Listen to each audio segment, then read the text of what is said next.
Dear student, today our next topic is realization journal entries on the payment of realization expenses. ठीक है, अब हम ना realization expenses के रिलेटेड टू जर्नल एंट्रीज करेंगे। ठीक है, अब देखो यहाँ पे जब भी आपकी फर्म डिज़ोल्व हो रही होती है ना, तो उस टाइम पे ना हमें कुछ एक्सपेंसेस करने पड़ते हैं। ठीक है, जिनको हम डिसोल्यूशन एक्सपेंसेस बोलते हैं। ठीक है, अब देखो ये खर्चे कैसे होते हैं। जैसे कि पहले तो जो बिल्डिंग है वो आपके नाम की थी, रजिस्ट्रेशन आपके फर्म की हो रखी थी। अब जो भी इसे खरीदेगा, ठीक है, उसकी रजिस्ट्रेशन करवानी पड़ेगी, रजिस्ट्रेशन के खर्चे। ठीक है, अब जितने भी एसेट्स हैं, ठीक है, उनको बाय ब्रोकर्स, ठीक है ना, आपको बिकवाना पड़ेगा या ऑक्शन करनी पड़ेगी, तो ऑक्शनर कमीशन देनी पड़ेगी, ब्रोकरेज देनी पड़ेगी। तो ऐसे सारे जो एक्सपेंसेस होते हैं उनको हम बोलते हैं डिसोल्यूशन एक्सपेंसेस। ठीक है, तो ये जो एक्सपेंसेस हैं, ठीक है, ये हमने कहाँ पे लिखने हैं ऑलवेज। हमें पता है कि हम इस केस में जब भी डिसोल्यूशन होती है, हम इस केस में रियलाइजेशन अकाउंट बनाते हैं। ठीक है, जो रियलाइजेशन अकाउंट होता है वो कौन सा अकाउंट है, जिसमें हमने ऑल एसेट्स को क्या करना है, रियलाइज्ड करना है। ठीक है, और लायबिलिटीज़ को क्या करना है, पेड ऑफ करना है। ठीक है, हमारा ये जो रियलाइजेशन एक्सपेंसेस हैं उसको बनाने का पर्पस क्या है, हम ऑल एसेट्स को रियलाइज्ड करते हैं। रियलाइज्ड का मतलब क्या होता है, सोल्ड। ठीक है, हमने अपने सारे एसेट को कन्वर्ट करना है इनटू कैश में। ठीक है, तो कन्वर्टेड इनटू कैश में कन्वर्ट करने के लिए हम कौन सा अकाउंट बनाते हैं, रियलाइजेशन अकाउंट, जिसमें एसेट रियलाइज्ड का मतलब सोल्ड करते हैं और लाइबिलिटीज़ को पेड ऑफ किया जाता है। ठीक है, अब जो रियलाइजेशन अकाउंट होता है वो कौन सा अकाउंट है, वो फर्म का अकाउंट है। ठीक है, फर्म के अकाउंट को, ठीक है, इसको फर्म का अकाउंट बोलते हैं। और इसकी नेचर क्या होती है, ये नॉमिनल नेचर का होता है। ठीक है, नॉमिनल का मतलब क्या होता है, debit all expenses and losses, credit all incomes and gains. ठीक है, सारे इनकम्स और गेन्स को हम क्रेडिट करते हैं, एक्सपेंसेस और लॉसेस को हम क्या करते हैं, डेबिट करते हैं। ठीक है, अब आपने एक बात याद रखनी है कि अगर क्वेश्चन में लिखा जाएगा, आप देखना यहाँ पे ना आपके पास जितने भी क्वेश्चन आएंगे उसमें लिखा जाएगा बॉर्न, वर्ड बॉर्न, ठीक है, या फिर बियर, ठीक है, और या फिर ऑन बिहाफ। ठीक है, ये वर्ड्स लिखे होंगे यहाँ पे, और एक लिखा होगा पेड टू। ठीक है ना, अब देखो बॉर्न बाय, अब ना जितनी भी आपकी जर्नल एंट्रीज होंगी वो मेन एंट्री बनती है बियरर टू पेयरर। ठीक है ना, बियरर टू पेयरर। बियरर का मतलब जो बियर करता है उसे डेबिट करना है, जहाँ पे बियरर वर्ड आएगा, बॉर्न आएगा, बिहाफ आएगा। ठीक है, और पेयरर को हमने क्रेडिट कर देना है, पेड ऑफ कर रहा है जो।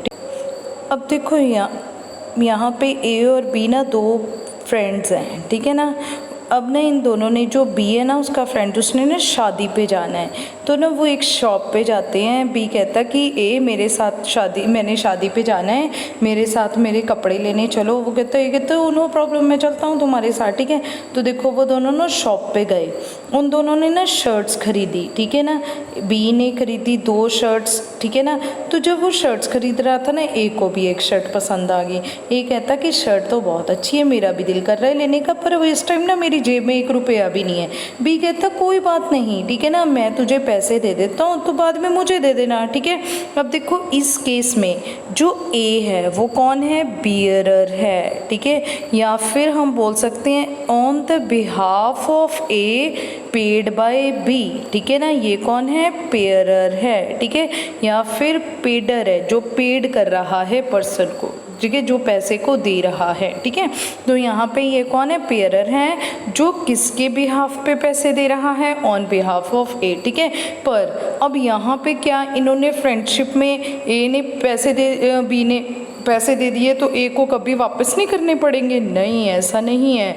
अब देखो उसकी जो शर्ट है ए की, ठीक है, वो 1500 की आई है, और बी को उसने कितने पैसे देने हैं, 1500, जो फ़िलहाल के टाइम में बी ने शॉपकीपर को उसके 1500 रुपये दे दिए हैं। ठीक है, पर बाद में इसको रिटर्न करने पड़ेंगे ना। ठीक है ना, तो यहाँ पे आपने याद रखना है, अगर क्वेश्चन में आएगा कि आपका जो रियलाइजेशन एक्सपेंसेस है, realisation expenses bear by firm, कि वो फर्म बियर कर रही है, फर्म बियर कर रही है, तो फर्म के केस में हमने नॉमिनल अकाउंट कौन सा बनाना है, रियलाइजेशन एक्सपेंसेस अकाउंट, ठीक है, रियलाइजेशन अकाउंट बनाना है हमने, और ऑल एक्सपेंसेस हमने इसी अकाउंट में ट्रांसफ़र करने हैं। तो यहाँ पे रियलाइजेशन अकाउंट किसका होता है, फर्म का अकाउंट है। तो अगर फर्म बियर कर रही है तो हमने रियलाइजेशन अकाउंट को क्या कर देना है, डेबिट कर देना है, ठीक है।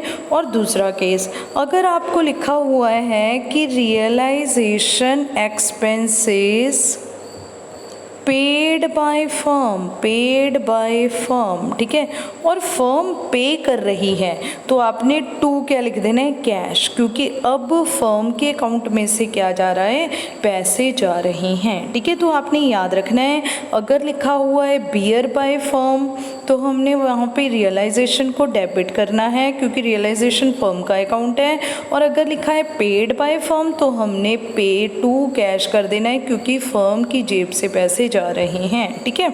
अब देखो यहाँ पे इसने मोड्स ऑफ पेमेंट लिखा हुआ है, ये डिफरेंट टाइप ऑफ केसेस आपके पास आ सकते हैं, ठीक है। और ये क्वेश्चन मोस्ट इम्पॉर्टेंट क्वेश्चन है, क्यों, क्योंकि बोर्ड में 2 बार रिपीट हो चुका है, जिसमें सिर्फ ये एक्सपेंसेस वाली ही 5 की 5 एंट्रीज पूछी गई थी, ठीक है। तो आपने ध्यान से करना है ये सारी ट्रांजैक्शंस को, ठीक है। अब देखो फर्स्ट है when realization expenses borne and also paid by firm, ठीक है। अभी मैंने बताया अगर बोर्न वर्ड आ गया, अब देखो हमारी जो एंट्री है वो बियरर टू पेयरर होगी, ठीक है। On behalf of person debit हो जाएगा, पेड टू क्रेडिट हो जाएगा, ठीक है। अब बियर कौन कर रहा है, फर्म बियर कर रही है, तो realization debit, paid by the firm to cash, ठीक है। नेक्स्ट व्हेन रियलाइजेशन एक्सपेंसेस वो borne by the firm, firm bear कर रही है बिहाफ ऑफ फर्म, ठीक है ना, तो रियलाइजेशन डेबिट हो जाएगा, पेड बाय अ पार्टनर, ठीक है। पे कौन कर रहा है, कोई भी कंसर्न पार्टनर का नाम आ जाएगा, हमने उसको क्या कर देना है, टू जो भी पार्टनर का नाम है, ठीक है, पे वो कर रहा है। Next when realization expenses are borne and paid by the same partner, ठीक है। अब देखो ए, मान लो एक पार्टनर ए है, ठीक है, वो बोर्न कर रहा है, तो हम क्या लिखेंगे, एज कैपिटल अकाउंट, ठीक है, टू वही पे भी कर रहा है, तो एज कैपिटल अकाउंट, ठीक है। यहाँ पे एज कैपिटल कट गया, हमारी एंट्री क्या बन जाएगी, नो एंट्री, ठीक है। नेक्स्ट है when any partner agree to carry out dissolution expenses, ठीक है। अब अगर हमारा कोई पार्टनर रेडी हो रहा है, कहता है मैं ना सारे डिसोल्यूशन के खर्चे खुद करूँगा, मुझे ना आप जस्ट रेमुनरेशन प्रोवाइड कर देना, ठीक है ना। मुझे आप रेमुनरेशन का मतलब क्या होता है, वो सैलरी भी मांग सकता है, वेजेस में मांग सकता है, और कमीशन भी मांग सकता है। रेमुनरेशन में सारा कुछ आ जाता है, वेजेस, सैलरी एंड कमीशन, ठीक है। अब आपने उसे क्या दे दिया है, कमीशन दे दिया है इंक्लूडिंग एक्सपेंसेस, ठीक है। अब जिसमें रियलाइजेशन एक्सपेंसेस इंक्लूड है, अब देखो मान लो कि हमारा पार्टनर ना ए है, ठीक है, हमने ए की कैपिटल में, ए के अकाउंट में ये पैसे ट्रांसफ़र कर देने हैं, प्लस कर देने हैं। लो जी, ये आपको हमने सैलरी दे दी, ठीक है। अब मान लो कि हमने तो सैलरी उसके लगा दी है, रेमुनरेशन दी है 20,000, ठीक है, और खर्चे हो जाएंगे 30,000 के, तो हमारी टेंशन नहीं है, ये उसकी टेंशन है, ठीक है, वो तो 20,000 में ही पूरे करेगा, ठीक है। तो यहाँ पे कहते हैं, यहाँ पे एंट्री क्या बनेगी, रियलाइजेशन, क्योंकि ये फर्म का क्या है, एक्सपेंस है, फर्म की जेब से जा रहा है, टू कंसर्न पार्टनर में ये क्या हो जाएगा, प्लस हो जाएगा, ठीक है। Next when realization expenses borne by a partner, ठीक है, तो कंसर्न पार्टनर का नाम आ जाएगा, पेड बाय फर्म, ठीक है, और फर्म पे कर रही है तो टू कैश आ जाएगा, ठीक है। जब भी फर्म बियर करेगी तो रियलाइजेशन एक्सपेंस हमने डेबिट कर देना है, और जब भी हमारी तो हमने क्या करना है, कैश अकाउंट को क्रेडिट कर देना है, ठीक है। चलो अब हम कुछ इलस्ट्रेशंस देख लेते हैं इससे रिलेटेड टू, ठीक है। अब 5 द नेसेसरी जर्नल एंट्रीज करके दिखाओ। फर्स्ट क्या है, रियलाइजेशन एक्सपेंसेस 10,000। अब आपके इस केस में जो रियलाइजेशन एक्सपेंसेस हैं वो कितने की हैं, 10,000 रुपये की हैं, ठीक है। अब देखो रियलाइजेशन एक्सपेंसेस हैं, ठीक है, अब कुछ नहीं लिखा हुआ है कि कौन बियर कर रहा है, कौन पे कर रहा है, तो एज्यूम करो कि फर्म के खर्चे हैं, फर्म ही देगी, ठीक है। तो यहाँ पे एंट्री क्या बन जाएगी, रियलाइजेशन एक्सपेंसेस टू कैश, ठीक है। फर्म ही बियर कर रही है तो डेबिट कर दिया, फर्म ही पे कर रही है तो कैश को क्रेडिट कर दिया। नेक्स्ट उसके बाद है realisation expenses 5,000 were paid by Tarun, ठीक है। तरुण ना हमारा एक पार्टनर है, वो पे कर रहा है, ठीक है। बियर के बारे में कुछ नहीं लिखा हुआ, तो इट मीन्स फर्म का खर्चा है, फर्म ही बियर करेगी, और कौन करेगा, ठीक है। तो यहाँ पे एंट्री क्या बन जाएगी, realisation expenses to Tarun's capital account, ठीक है। अब अब देखो बच्चे, तरन का कैपिटल अकाउंट हमने क्रेडिट किया है, ठीक है, पर तरन इस केस में हमारा क्या बन गया, क्रेडिटर बन गया है फर्म का। क्यों? क्योंकि उसने फर्म के बिहाफ पे खुद दे दिए।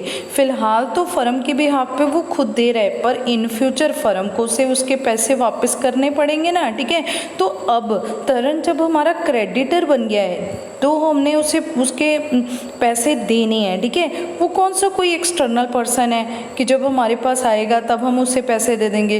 वो तो हमारी फर्म में हमारे साथ ही काम कर रहा है, ठीक है। तो हम क्या करते हैं, उसके अकाउंट में ये पैसे प्लस कर देते हैं, ठीक है। इसलिए ये इसकी एंट्री हम क्या कर देते हैं, क्रेडिट कर देते हैं, ठीक है। और हमारी एंट्री यहाँ पे क्या बन जाएगी, realisation expenses to Tarun's capital account, ठीक है। तरन का कैपिटल अकाउंट हमने क्रेडिट कर दिया है, उसके अकाउंट में प्लस कर दिए हैं। क्यों? क्योंकि वो हमारा क्रेडिटर है। इन फ्यूचर फर्म ने उसको पैसे क्या करने हैं, देने हैं, ठीक है। नेक्स्ट है थर्ड एंट्री के तो realization expenses 5000 were paid by firm. मैंने आपको बोला है जब पेड बाय फर्म आ जाएगा तो हमने क्या लिख देना है, टू कैश, ठीक है, ऑन बिहाफ ऑफ मदन, ठीक है। अब किसके बिहाफ पे दे रही है, मदन के बिहाफ पे दे रही है। अब देखो मैं आपको एक सिचुएशन समझाती हूँ, यहाँ पे क्या हुआ होगा। ये जो मदन है ना, ये हमारा एक पार्टनर है। इसने फर्म को बोला कि मुझे ना रेमुनरेशन दे दो, ठीक है, और जितने भी एक्सपेंसेस होंगे वो मैं खुद बियर करूँगा, ठीक है। फर्म ने इसे क्या दे दिया, इसकी जो रेमुनरेशन है वो इसको प्रोवाइड कर दी, ठीक है। अब जब रेमुनरेशन इसकी जेब में चली गई, अब मदन कहता कि फ़िलहाल मेरे पास पैसे नहीं है, फर्म पे कर दे, फर्म दे दे, बाद में मैं फर्म के दे दूँगा वो पैसे, ठीक है ना। तो यहाँ पे हमारे पास हम ये ज्यूम कर रहे हैं, जस्ट यहाँ पे हमें ट्रांजैक्शन में इसके बारे में कुछ नहीं बताया हुआ, ठीक है। हम जस्ट ज्यूम कर रहे हैं कि मदन की जेब में ये पैसे ऑलरेडी गए हुए हैं और मदन के बिहाफ पे अब हमारी फर्म दे रही है, ठीक है। अब देखो यहाँ पे एंट्री क्या बनेगी, मदन्स कैपिटल अकाउंट टू कैश। अब देखो जा तो फर्म की जेब से रहे हैं पर बिहाफ किसके, मदन के। तो इट मीन्स मदन फर्म क्या क्या क्या बन गया है, डेटर बन गया है। डेटर का मतलब इन फ्यूचर फर्म ने मदन से पैसे लेने हैं, ठीक है। अब देखो यहाँ से अगर हमने ये कोई आउटसाइडर होता तो हमने कह देना था कि ये डेटर है, इससे हम पैसे ले लेंगे बाद में, पर ये तो मदन हमारा पार्टनर ही है, हमने इसके अकाउंट मेंटेन करने हैं, तो हम सीधा ही इसके अकाउंट में से क्या कर लेंगे, माइनस कर लेंगे, ठीक है। तो इसी तरह से ये एंट्री क्या बन जाएगी, मदन्स कैपिटल अकाउंट टू कैश, ठीक है। यहाँ पे ये नेट एंट्री बन गई है, ठीक है। नेक्स्ट उसके बाद है फोर्थ ट्रांजैक्शन, कितने पवन पार्टनर है, ठीक है, फॉर पेड रेमुनरेशन, ठीक है। पार्टनर है पवन हमारा एक, जिसको हम रेमुनरेशन दे रहे हैं, कितनी 20,000 to carry out dissolution expenses. हमने कहा कि आप ना डिसोल्यूशन के खर्चे, वो कहता कि मैं खुद बियर करूँगा इंक्लूडिंग एक्सपेंस। एक्चुअल में खर्चे हुए कितने हैं, 10,000 के खर्चे हुए हैं एक्चुअल में, ठीक है। अब देखो यहाँ पे जो हमारा पवन है पार्टनर है, ठीक है, हम जस्ट उसके अकाउंट में 20,000 डाल देंगे, खर्चे जितनी मर्जी आते रहे हमें नहीं पता, ठीक है ना। अब देखो इस केस में हमारी एंट्री क्या बनेगी, हम पवन को रेमुनरेशन प्रोवाइड कर रहे हैं, हम एंट्री क्या करेंगे, रियलाइजेशन, क्योंकि फर्म का एक्सपेंस है, रियलाइजेशन डेबिट हो जाएगा टू पवन्स कैपिटल अकाउंट, ठीक है।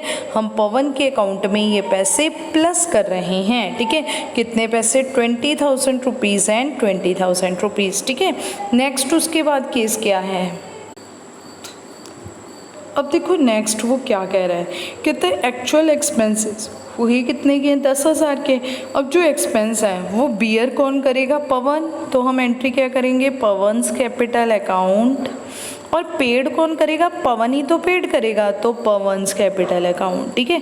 तो यहाँ पे एंट्री कट गई है, यहाँ पे नो एंट्री हो जाएगी, ठीक है। तो इस केस में जब जो हमारा पार्टनर है, ठीक है, वो खुद ही पे करेगा और खुद ही बियर करेगा, तो उस केस में हमें एंट्री डालने की ज़रूरत नहीं है, ठीक है।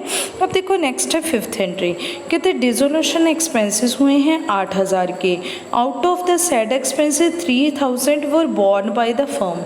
3,000 तो हमारी फर्म बियर कर रही है। फर्म बियर कर रही है तो फर्म के लिए हम कौन सा एंट्री पास करते हैं, रियलाइजेशन। ठीक है, डेबिट किसे करेंगे हम, रियलाइजेशन को, जब फर्म बियर कर रही है। ठीक है, और बैलेंस बाय रवि, आधा कौन बियर कर रहा है, रवि, रवीज कैपिटल अकाउंट। ठीक है, आधा रवि बियर कर रहा है, आधा फर्म बियर कर रही है। कितने, and paid by the firm, जब पेड फर्म के द्वारा हो रहा है तो टू कैश। अगर फर्म बियर कर रही है तो रियलाइजेशन डेबिट कर देना है, अगर फर्म पे कर रही है तो कैश अकाउंट को क्रेडिट कर देना है। अब देखो फर्म टोटल पैसे दे कितने रही है, 8,000, जिसमें से sad amount 3,000 born bye the firm. Firm कितने बियर कर रही है, 3,000, और 5,000 कौन कर रहा है, रवि कर रहा है। ठीक है, तो इस केस में हमारी एंट्री क्या बनेगी, रियलाइजेशन अकाउंट डेबिटेड,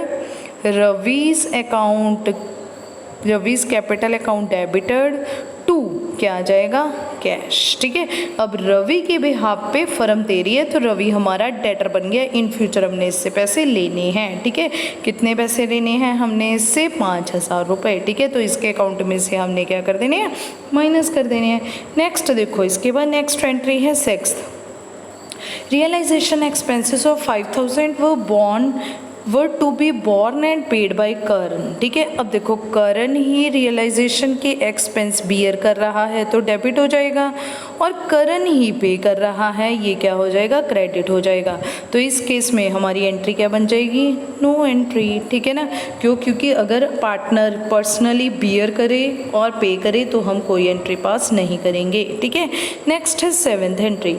कितने, मनोज हमारा ना एक पार्टनर है to carry out dissolution of expenses. वो कहते हैं कि मैं डिसोल्यूशन के खर्चे खुद करूँगा at an agreed remuneration of ₹10,000। बस कहता मुझे 10,000 दे दो, हम उसके अकाउंट में डाल देते हैं बस 10,000। ठीक है, तो ये रियलाइजेशन, ये फर्म का क्या है, एक्सपेंस है।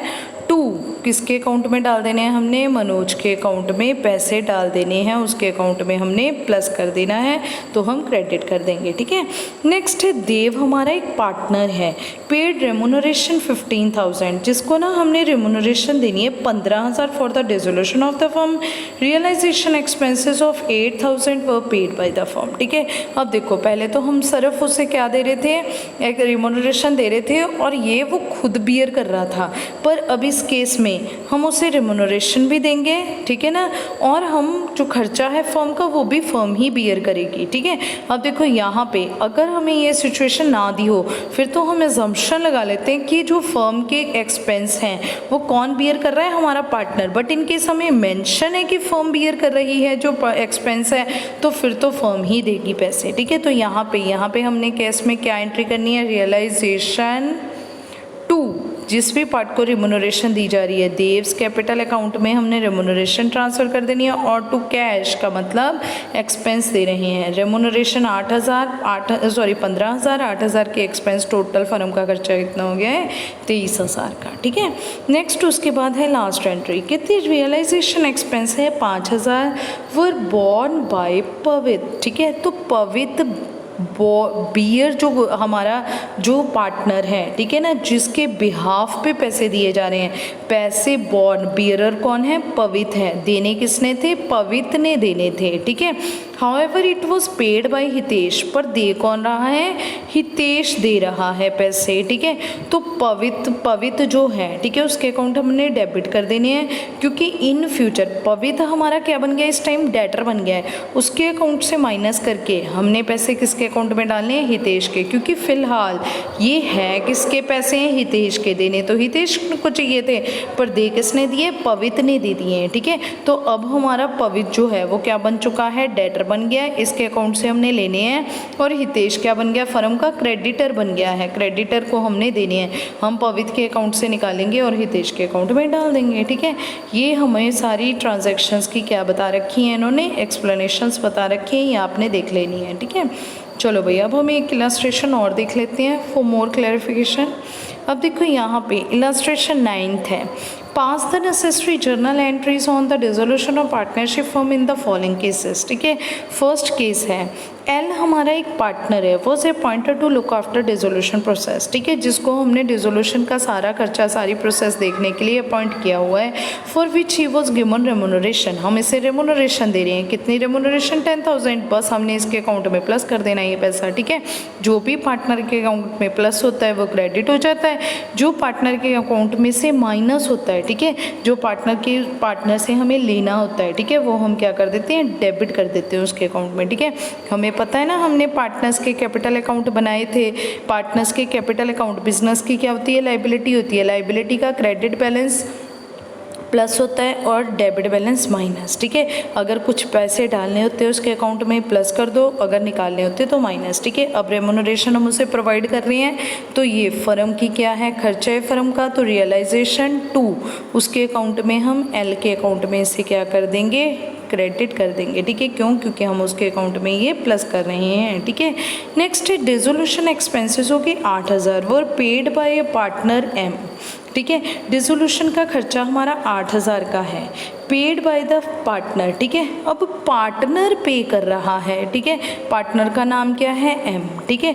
अब देखो जो पार्टनर पे कर रहा है वो किसके भी हाफ पे कर रहा है? फर्म के। खर्चा तो ये फर्म का था, फर्म का फर्ज बनता था, फर्म को देना था, ठीक है। पर फिलहाल दे कौन रहा है? एम, तो फ्यूचर में फर्म को उसे लौटाना पड़ेगा, तो एंट्री क्या बन जाएगी? Realization to M's capital account, ठीक है। तो इस केस में एम हमारा क्या बन गया है? क्रेडिटर बन गया है, फर्म का क्रेडिटर बन गया है। फ्यूचर में फर्म को इससे पैसे देने होंगे, ठीक है। अब देखो ये क्रेडिटर तो अगर कोई एक्सटर्नल होता तो जब आता तब हम इसे दे देते, ठीक है, पर ये तो हमारा पार्टनर है, हमारे साथ ही काम कर रहा है, तो हम सीधा ही इसके अकाउंट में क्या कर देते हैं? प्लस कर देते हैं, बस, ठीक है। नेक्स्ट है डिसोल्यूशन एक्सपेंसेस हैं 5,000 के, ठीक है। कुछ भी नहीं लिखा हुआ तो हमने क्या एंट्री बना देनी है कि फर्म ही बियर कर रही है और फर्म ही पे कर रही है, ठीक है। नेक्स्ट उसके बाद है 4th एंट्री, कितना पी हमारा ना एक पार्टनर है, appointed to look after the process of dissolution for which he was allowed a remuneration, ठीक है। हम इसे रेमुनरेशन दे रहे हैं 7,000 की। P agree to bear the dissolution expenses, वो कहता मैं ही बियर करूँगा सारे खर्चे, एंड 4,000 के खर्चे हैं पेड बाय पी, कहता मैं ही पे करूँगा, ठीक है। अब देखो इस केस में हम क्या एंट्री करेंगे? पहले तो हम उसे रेमुनरेशन दे देते हैं, ठीक है, उसके अकाउंट में प्लस कर देते हैं, तो एंट्री क्या बनेगी? रियलाइजेशन एक्सपेंसेस हैं 2 पीस कैपिटल अकाउंट, पी के अकाउंट में हम क्या कर देते हैं? इसे क्रेडिट कर देते हैं, प्लस कर देते हैं 7,000, ठीक है। अब देखो नेक्स्ट जो एक्सपेंस है वो बियर कौन कर रहा है? पीस कैपिटल अकाउंट, कितने के खर्चे? 4,000, और 2 पीस कैपिटल अकाउंट, ठीक है, कितने के? 4,000। Debit is equal to credit cut गया यहाँ पे, no need to pass any entry, so no entry, ठीक है। चलो जी, नेक्स्ट उसके बाद है 5th, कितने? एन ना हमारा एक पार्टनर है, वो से appointed to look after the process of dissolution, जो हमने डिसोल्यूशन के लिए अपॉइंट किया है, which he was allowed a remuneration 9,000, हमने उसे 9,000 की रेमुनरेशन दे दी। And agree to bear the dissolution expense, वो कहता मैं बियर करूँगा। एक्चुअल डिसोल्यूशन एक्सपेंस हुए 4,000 वर पेड बाय द फर्म, पर वो खुद नहीं पे कर रहा है, यहाँ पे कौन पे कर रही है? हमारी फर्म पे कर रही है।